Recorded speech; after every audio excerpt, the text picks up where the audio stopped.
Нарачките и доставувањето на малите пратки до 22 евра ќе остане исто и по промената на законот со кој ќе почне нивното оданачување, вела дел од фирмите за брза пошта. Единствената разлика е што цената ќе се зголеми за 18%, а ќе биде вкалкулирана на самите платформи за нарачки. Според анализата на Агенцијата за e-трговија, во првата половина од годинава, македонските граѓани во странство направиле онлайн трансакции во вредност од 201 милион евра, односно 55,1% повеќе во однос на истиот период минатата година.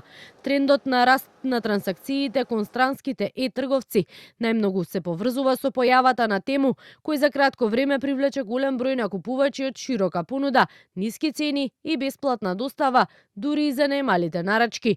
Игор Гешовски, извршниот директор на ЕЛС Македонија, која ја прави доставата на овие пратки во земјава за Канал 5, вели во однос на крајниот потрошувач во пракса нема да се промени ништо. Да бидам поконкретен, за големите платформи, платформите ги плаќаат трошоците со AliExpress. Не знам, они уште немаат таков модел, но сите поголеми платформи е калкулирано секој трошок во цената.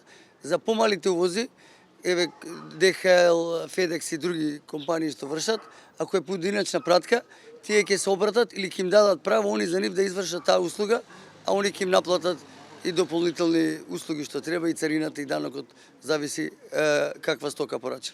Гешовски оценува дека ова нема да го сопре онлайн тргувањето, но постои опасност да се зголеми сивата економија. Ќе се направи притисок на сивата економија. Може да се направат обиди за поголем шверц на стоки во Македонија, и тоа е пример сегде во светот.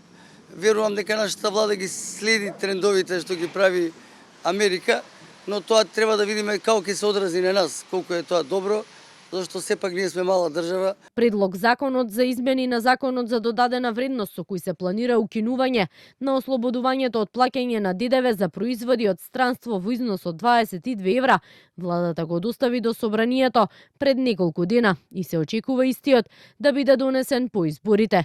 Од Министерството за финансии велат дека измените се со цел да се зајакне домашната економија, поддршката на локалните компании и создавање нови работни места. Нивните очекувања се дека со ова одоночување во буџетот месечно ќе се влеат по околу 65.000 евра.